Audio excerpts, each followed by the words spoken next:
নমস্কার, আমি রূপসী হালদার। আজকে পড়ছি আমি তো ভালোবাসি তোকে। লেখনীতে রয়েছেন সালমা চৌধুরী। পর্ব 56। আবির দুর্বৃত্ত দৃষ্টিতে মেঘের কন্দ্রনত ধৃষ্টতার চেয়ে আছে। মেঘের নিরন্তর কান্নায় আবিরের হৃদয় ভেঙে চুরে তছনছ হয়ে যাচ্ছে। তবুও নিজেকে নিয়ন্ত্রণ করে শান্ত স্বরে বলল, নিষ্করুণ এই পৃথিবীতে হয়তো কেউ আছে যে তোকে তার পৃথিবী মনে করে। তোর সামীপ্য তার মন অনুরচিত হয়। খোঁজে দেখিস তার আশেপাশে এমন কেউ আছে যে তোর কণ্ঠস্বর শোনার জন্য প্রতিনিয়ত ছটফট করে। চিৎকার করে বললেই কেউ করে আপন হতে পারে না। মেয়ে কাঁদছে আর বিড়বিড় করে বলছে, সে কেউটা কি সারা জীবন কেউ হয়েই থাকবে? আবির মৃদু হেসে বলল, হয়তো না, সময় হলে ঠিকই আপন করে নেবে। মেঘ আর চোখে আবিরকে দেখে তাচ্ছিল স্বরে বলল, হ্যাঁ, তবে আমাকে নয়, হয়তো আমার লাশটাকে। আবির তেজপূর্ণ কণ্ঠে চিৎকার করে বলল, একটা থাপ্পড় মারবো তোকে। কথাটা বলতে বলতে হাত উপরে তুলল আবির। ক্রুদ্ধ আঁকিতে চাইল মেঘের অভিমুখে। ক্রোধে আবিরের নাকের ডগা ফুলে উঠেছে। মেঘ কিছুটা সরে গিয়ে তাকালো আবিরের দিকে। ভয়ে হাত পা ঠান্ডা হয়ে যাচ্ছে। আবির সঙ্গে সঙ্গে হাত নামিয়ে নিল। মেয়ে একটু ভ্রুকুচকে ভেজা কণ্ঠে বলল, থামলেন কেন? একটা থাপ্পড় দিলেই অনুভব করতে পারবো। লাশ হয়ে গেলে তো আর পারবো না। দেন। আবির আবারও চিৎকার করলো, মেঘ! আবির উঠে পাশ থাকা একটি কাঠের চেয়ারে শরীরে সব শক্তি দিয়ে লাথি মেরে রুম থেকে বেরিয়ে গেছে। মেঘ কিছুক্ষণ সে পথে নিশ্চুপ চেয়ে রইল। এরপর সোফায় দুই হাত পা তুলে হাঁটুতে মুখ লুকিয়ে বসে আছে। মেঘ এখানে আসতে চাইছিল না, কিন্তু তানভীর জোর করে নিয়ে এসেছে। এখানে আসার পর থেকে তানভীর, আসিফ আর আরিফ আড্ডে মগ্ন হয়েছে। 10 মিনিটও হয়নি আবির এক গ্লাস শরবত নিয়ে এসেছে। মেঘের মাথায় হাত রাখতেই মেঘ আটকে উঠে তাকালো। আবির পাশে বসে শান্ত স্বরে বলল, শরবতটা খা। মেঘ শান্ত কণ্ঠে বলতে চাইল, খাবো না, কিন্তু আবিরের অগ্নি দৃষ্টির লাভার ন্যায় লাল বর্ণের চোখ দুটো দেখে বলতেই পেল না ভয়ে। শরবতের গ্লাস নিয়ে ঢকঢক করে গ্লাস ভর্তি শরবত শেষ করে ফেলল। আবির ধীর হস্তে মেঘের দুই চোখ মুছে ঠান্ডা কণ্ঠে বলল, গায়ে হলুদের প্রোগ্রামে এসে এভাবে কাঁদলে মানুষ উল্টোপাল্টা ভাববে। এখন শান্ত হ, কিছুক্ষণ রেস্ট নে, পরে বাসায় গিয়ে আবার কাঁদিস। মেঘ আকুল কণ্ঠে শুধালো, আমি কাঁদলে আপনার বুঝি ভালো লাগে? আবির মনে মনে আড়ালো, তোর চোখে পানি দেখলে কলেজে ফেটে যায় আমার। আবির এক পলক মেঘের দিকে তাকিয়ে উঠে চলে যাচ্ছে। মেঘ মোলায়েম কণ্ঠে জিজ্ঞাসা করলো, কিছু বলবেন না? আবির কোনো উত্তর না দিয়েই বেরিয়ে গেছে। আবিরের এমন আচরণে মেঘের বড্ড অভিমান হলো। আবির বেরিয়ে যেতেই জান্নাত, আইরিন, মিম একে একে ডেকে গেছে, কিন্তু আবির এক চুলও নড়তে পারেনি। আবির বাসা থেকে বেরিয়ে কোথায় যে চলে গেছে। রাকিব ফোনের পর ফোন দিচ্ছে। আগামীকাল রাকিবের বিয়ে, কোথায় একটু আনন্দ করবে, কিন্তু বন্ধুর জন্য তারও উপায় নেই। 1 ঘন্টা পেরিয়ে গেছে, আবির ফোনই ধরছে না, বাসায়ও ফিরছে না। রাকিব, আসিফ, তানভীর একের পর এক কল দিয়ে যাচ্ছে, কারো কল রিসিভ করছে না আবির। মেঘ চুপচাপ বসে বসে সবার কাণ্ডকর্ম দেখছে।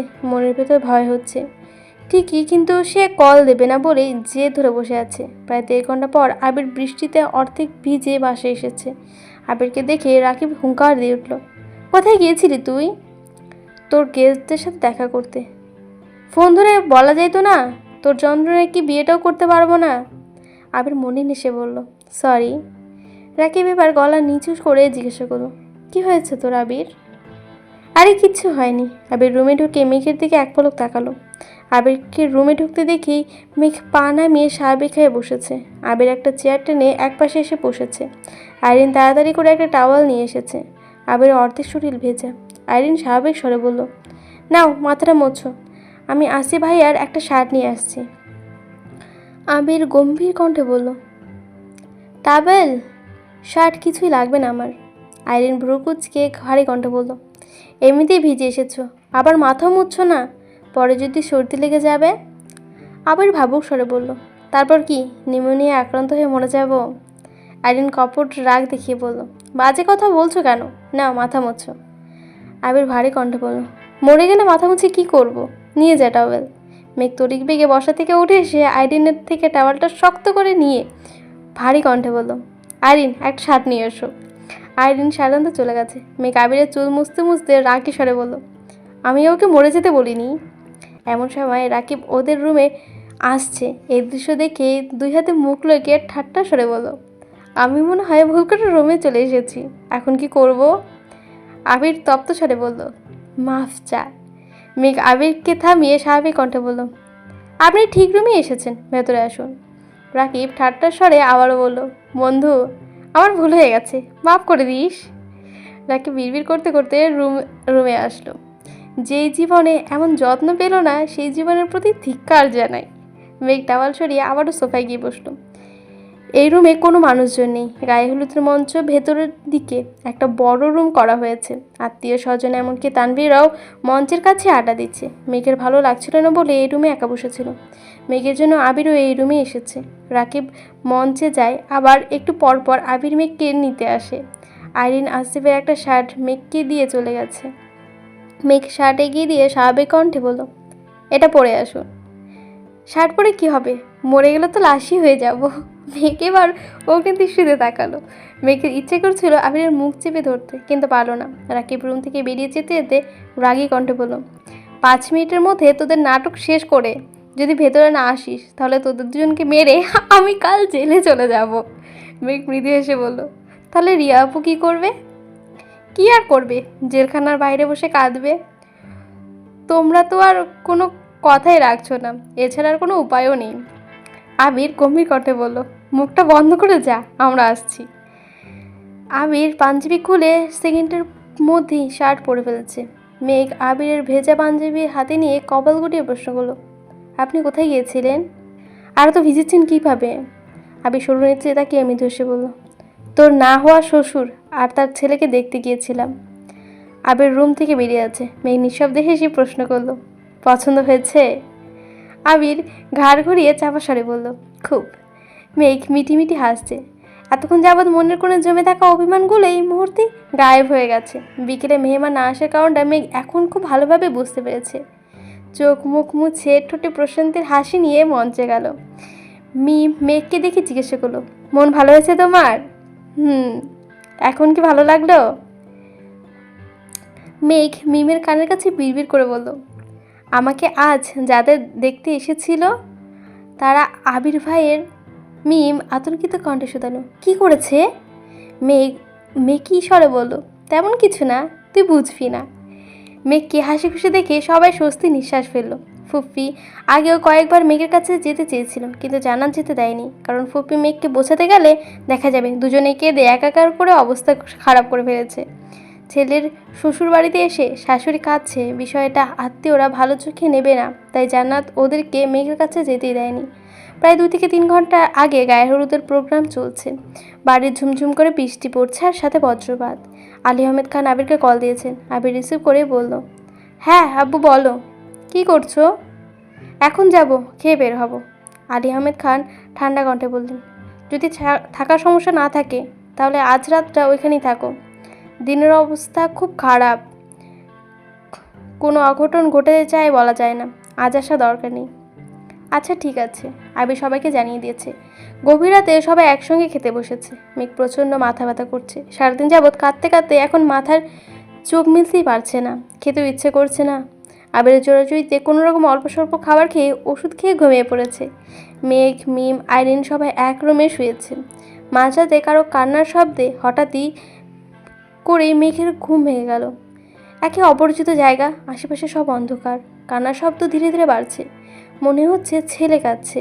মেঘের মন আতঙ্কে আর কৌতূহল দুটেই বাসা বেঁধেছে। ধীরে ধীরে শোয়া থেকে ফ্লোরে পা রাখতেই কোনো মানুষের পায়ে পা লাগানো অমনি মেঘ লাফ দিয়ে উঠেছে। তারপর মনে পড়ল রাকিব ভাইয়া 2 থেকে 3টা কাজিন রাতে এই রুমে শুয়েছিল।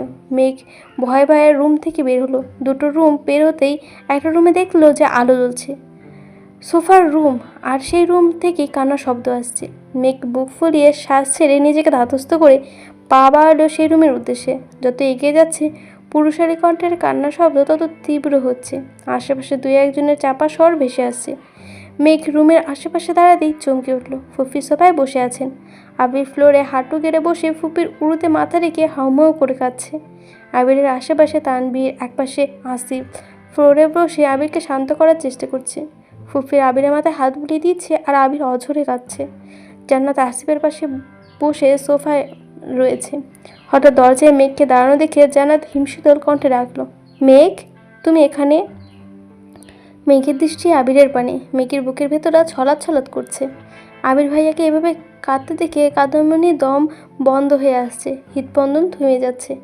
জান্নাতের মুখে মেঘের নাম শুনে আবির সহ সবাই আঁতকে উঠল। মেঘ রুমে ঢুকতে ঢুকতে আর্তনাদ করে উঠল। কি হয়েছে ওনার? আবির চোখ মুছে সঙ্গে সঙ্গে রুম থেকে বেরিয়ে গেছে। আবিরের পেছন পেছন তানভীরও বেরিয়ে গেছে। মেঘ আবারও জিজ্ঞাসা করলো, আবির ভাইয়ের কী হয়েছে ফুপ্পু? উনি কাঁদছিলেন কেন? ফুপ্পু ভেতরে ভেতরে কাঁদছেন। আশিস স্বাভাবিক কণ্ঠে বলল, তেমন কিছু হয়নি, এমনি খারাপ লাগছিল। তোমার না মাথা ব্যথা? যাও ঘুমাও গিয়ে। মেঘ একবার ফুপ্পির দিকে দেখছে, আবার আসিফ ভাইয়াকে দেখছে, আবার জান্নাত আপুকে দেখছে। আসিফ আবারও বলল, ঘুমাতে যাও মেঘ। জান্নাতে চোখে চোখ পড়তেই সেও ইশারা দিল। মেঘ আবারও রুমে এসে শুয়েছে, কিন্তু কোনোভাবেই ঘুম আসছে না। চোখের সামনে বারবার আবিরের কান্নামত্ত মুখমণ্ডল ভেসে উঠেছে। মনের আকাশ অমাবস্যার ন্যায় ঘুট করে অন্ধকার ছুঁয়ে গেছে। আবারও এক বিন্দু আলোর ছিটে ফোটাও নেই। আবির কেন কাঁদছিল? কি হয়েছে? কিছুই বুঝতে পারছে না। বুকের ভেতর গভীর ভীষণ রকমের যন্ত্রণা হচ্ছে। রুমের অফুরন্ত বাতাস থাকার সত্ত্বেও মেঘ বুক ভরে নিঃশ্বাস নিতে পারছে না। মনে হচ্ছে কিছু একটা গলা চেপে ধরে আছে। এপাশ ওপাশ হাঁসফাঁস করতে করতে মেঘ আবারও ঘুমিয়ে পড়েছে। সকালে নাস্তা করে আবিরের বাসায় উদ্দেশ্যে বেরিয়ে হলো। তানভীর গাড়ি চালাচ্ছে, আবির চোখ বন্ধ করে পাশের সিটে বসে আছে। মেঘ আবিরকে জিজ্ঞাসা করার সুযোগ খুঁজছে, কিন্তু কোনোভাবেই পাচ্ছে না। আবির আর তানভীর বাসায় এসে শাওয়ার নিয়ে রেডি হয়ে দুপুরের দিকে আবারও বেরিয়েছে। রুমে শুয়ে বসে কোনোভাবে মন টিকছে না মেঘের। মনাকে কল দিয়ে কিছুক্ষণ কথা বলেছে, তবুও মন স্থির হচ্ছে না। মেঘ নিচে আসতে আলী আহমেদ খান জিজ্ঞাসা করলেন, তোমরা বিয়েতে যাওনি? মেঘ আস্তে করে বলল, যেতে ইচ্ছে করছিল না। শরীর খারাপ? না। আলী আহমেদ খান মেঘকে খানিক দেখে মোলায়েম কণ্ঠে বলল, কী নিয়ে এত দুশ্চিন্তা করছো? মেঘ মৃদু হেসে বলল, দুশ্চিন্তা করি না বড় আব্বু। আলী আহমেদ খান ধীর কণ্ঠে বলল, আম্মু এক কাপ চা দিতে পারবে? এখনই নিয়ে আসছি। আমি চিনি কম খাই। মেঘ মলিন হেসে বলল, জানি বড় আব্বু। মেঘ কিছুক্ষণের মধ্যে এক কাপ চা নিয়ে এসেছে। আলী আহমেদ খান এক চুমুক চা খেয়ে হেসে বলেন, মাশাআল্লাহ, খুব সুন্দর হয়েছে চাটা। মেঘ মাথা নিচু করে বিড়বিড় করে বলল, চা ভালো লাগলে সত্যি কথা বলতে পারেন, আমি কিছু মনে করব না। বসো।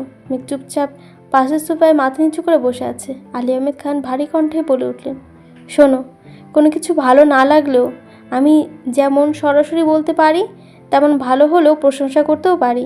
চাটা সত্যিই ভালো হয়েছে। তার থেকে বড় বিষয়, তোমার বড় আব্বুর সাহায্য ছাড়া তুমি প্রথমবার আমার জন্য এত ভালো চা করেছো, তার জন্য ধন্যবাদ।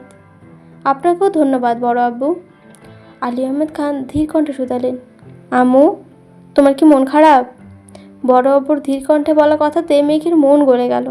চোখ ছলছল করে উঠেছে, মাথা তুলে তাকাতে পারছে না। ঠোঁটে জোর করে মাখা হাসিটা নিতেই পারছে না। তারপরেও বলল ঢোক গিলে শীতল কণ্ঠে, না। মেঘ আর বুঝতে পারল না। চিবুক নামিয়ে সিঁড়ি দিয়ে নিজের রুমে চলে গেছে। গত রাত থেকে অস্থির হয়ে থাকা মন ক্ষণে ক্ষণে কেঁপে উঠছে। আবির আর তানভীর বেশ রাত করেই বাসে ফিরেছে। ততক্ষণে সবাই ঘুমিয়ে এসেছে। আবির সকালে উঠে কোথায় বেরিয়েছে। আজ আবিরের বাসায় সবার দাওয়াত। মেঘ যেতে না চাইলেও সবাই জোরজোরিতে বাধ্য হয়ে যাচ্ছে। মেঘ দূর থেকে রিয়াপুকে দেখছে।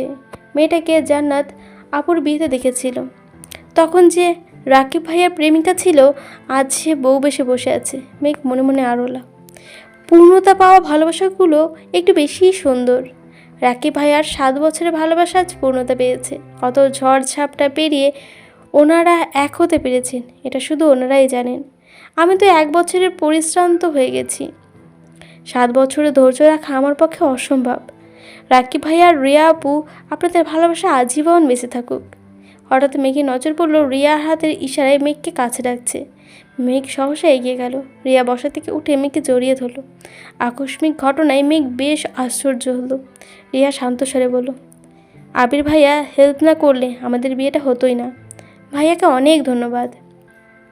মেঘ কপালে ভাঁজ ফেলে জিজ্ঞাসা করলো, ওনার ধন্যবাদ আমাকে দিচ্ছে কেন?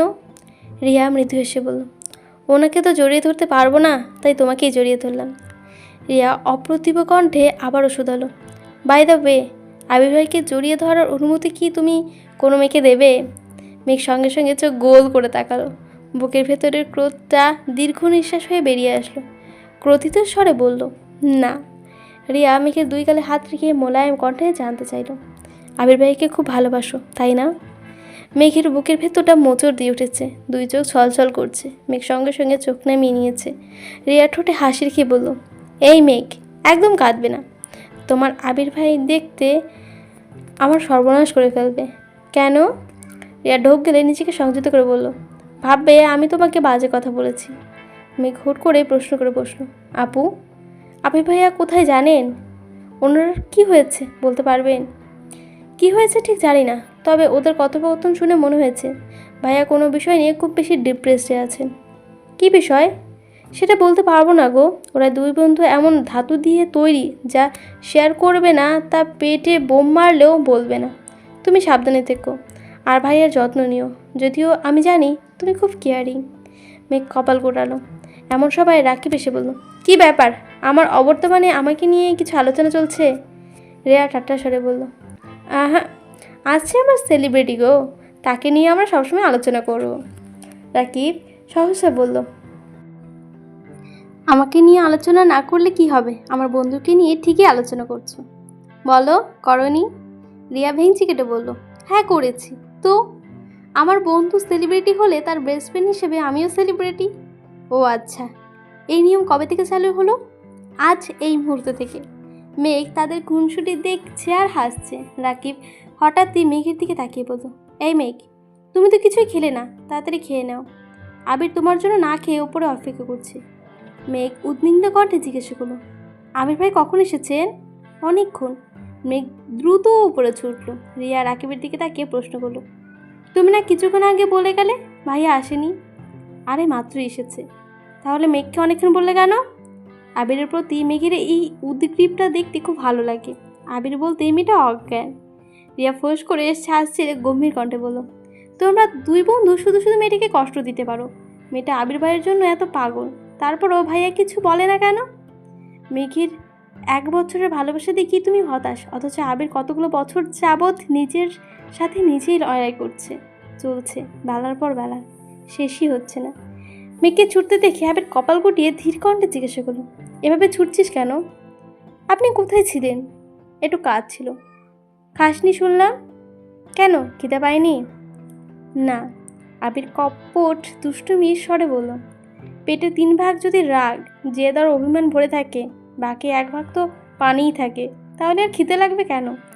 মেঘ উষ্টু উল্টে বিড়বিড় করে বলল, মোটেই না। সবাই খেয়েছে, তুই খাসনি কেন? আপনি আসছিলেন না তাই। কল দিয়ে বলেছিলি একবার। মেঘ চোখ টিপটিপ করে বলল ধীর কণ্ঠে, মনে ছিল না। আবির তপ্তস্বরে বলল, বাহ, খুব ভালো। ঈদের বেশ কিছুদিন কেটে গেছে, আবিরের অফিস শুরু হয়ে গেছে, ভার্সিটিও খুলে গেছে। রাকিব আর রিয়া হানিমুনে গেছে, তাই আবিরের একা সব কিছু সামলাতে হচ্ছে। 2 অফিস সামলে রীতিমতো হিমশিম খাচ্ছে আবির। এক বিকেলে মেঘকে কল দিয়ে মেঘ কল রিসিভ করতেই আবির বলল, আমাকে দেওয়ার মতো একটুখানি সময় কি আপনার হবে? আবিরের আহ্লাদি কণ্ঠে বলা শব্দ শুনে মেঘ মুচকি হেসে বলল, কেন হবেন না? আপনি চাইলেই হবে। তাহলে রেডি হয়ে বের হ। মেঘ রেডি হয়ে বের হতেই দেখলো একটা রিক্সা দাঁড়ানো। মেঘ আশপাশে আবিরকে খুঁজছে, কিন্তু আবির কোথাও নেই। আরেকটু সামনে যেতেই দেখলো আবির একটা গাছের নিচে দাঁড়ানো। মেঘ ডাকতে রিক্সায় উঠে বসলো। মেঘ আবিরের দিকে তাকিয়ে প্রশ্ন করলো, বড় আব্বু তো সেদিন আপনাকে বাইক চালানোর অনুমতি দিয়েছে, আপনার বাইক কোথায়? অফিসে। অফিসে দিয়ে কোথায় যাচ্ছি আমরা? দেখি কোথায় যেতে পারি। অনেকটা পথ গিয়ে দুজনে রিক্সা থেকে নামলো। কোলাহলশূন্য একটি স্থান। হঠাৎই 2-1টা গাড়ি আপন গতিতে ছুটছে। আবির মেঘকে নিয়ে একটা কালো রঙের নতুন ঝকঝকে প্রাইভেট কারের কাছে গিয়ে থামলো। আবির মৃদু হেসে বলল, গাড়িটি কেমন? মেঘ নিরুদ্বেগ ভঙ্গিতে বলল, ভালোই। পছন্দ হয়নি? কার না ভালো লাগে। আমি পছন্দ করে কি করব? আবির উদাস স্বরে বলল, গাড়িটা আজই কিনেছি। কেমন হয়েছে?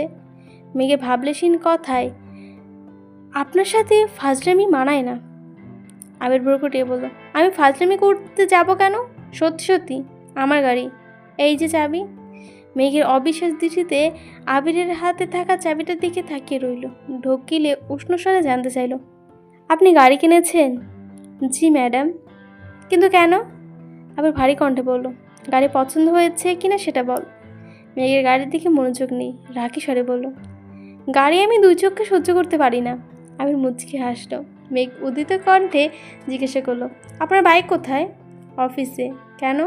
মেঘ কাঁদো কাঁদো মুখ করে আবারও শুধালো, আপনি গাড়ি কেন কিনলেন? আবির মৃদু হেসে বলল, মাঝে মাঝে নিজের অবস্থান বুঝতে তীব্র অপছন্দের জিনিসকেও পছন্দের তালিকায় যুক্ত করতে হয়। মেঘ শীতল কণ্ঠে বলল, আপনি বাইক চালাবেন নাকি গাড়ি? আবির মেঘই সরে বলল, আমি বাইক চালাবো আর তুই গাড়ি। মেঘ সশব্দে হেসে বলল, আমি গাড়ি চালানোর আপনার গাড়ি আহত হবে আর আমি নি। আবির অগ্নিদৃষ্টিতে তাকিয়ে মেঘ মুখ বন্ধ করে ফেলেছে। আবির স্বাভাবিক কণ্ঠে বলল, চল ঘুরে আসি। মেঘ আবিরের পাশের সিটে বসে আবিরের দিকে তাকিয়ে আছে। আবির বাইক কেনাতে বাইকে ওঠার প্রথম আগ্রহী ছিল মেঘ। গাড়িতে ওঠার জন্য সে আগ্রহের এক অংশ নেই। ইটপাটরের শক্ত দেওয়ালের মতোই খানবাড়ির প্রতিটা মানুষ পাষাণ হয়ে যাচ্ছে। সবাই সবার আপন হওয়া সত্ত্বেও মাঝে মাঝে নিষ্ঠুর মানবের ন্যায় আচরণ করে। আলী আহমেদ খান একটা গাড়ি কিনেছেন, দুটা গাড়ি। ইকবাল খান নিজের টাকায় আলাদা একটা গাড়ি কিনেছেন, অবশেষে আবিরও কিনেছে। এই জন্য প্রতিযোগিতা চলছে, নিজেদের অবস্থান যাচাই, এক প্রকার প্রবল প্রতিযোগিতা। আবির হঠাৎই মেঘের দিকে তাকিয়ে প্রশ্ন করল, গাড়ি কিনেছি বলে রাগ করেছিস? মেঘ মলিন এসে বলল, না রাগ করিনি, আপনার ইচ্ছে হয়েছে তাই কিনেছেন, এতে রাগ করার কি আছে? মেঘ এবার হঠাৎ ঠান্ডা কণ্ঠে জিজ্ঞাসা করলো, একটা কথা জিজ্ঞাসা করি? হুম।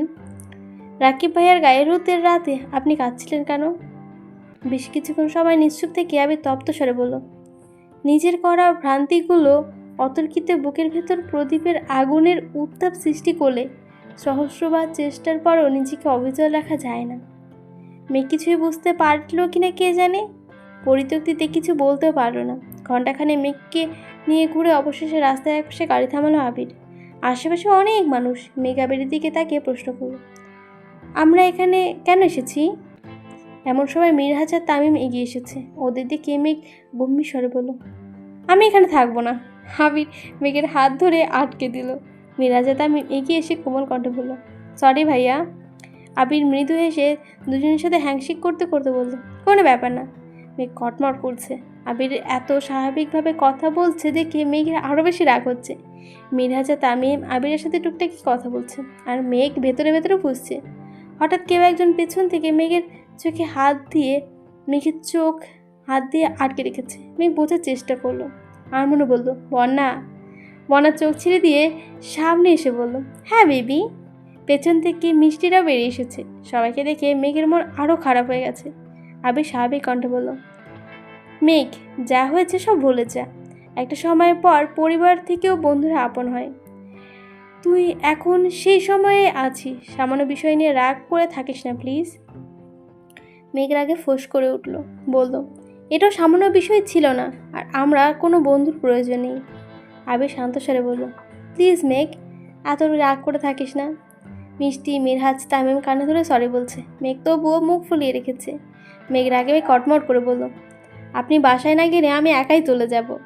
মিরহাজ তামিম কাঁদো কাঁদো মুখ করে বলল, তোর পায়ে ধরলে মাফ করবি আমাদের? মেঘ রাগী স্বরে বলল, না, তোরা তোদের মতো থাক, আমি আমার মতো থাকবো।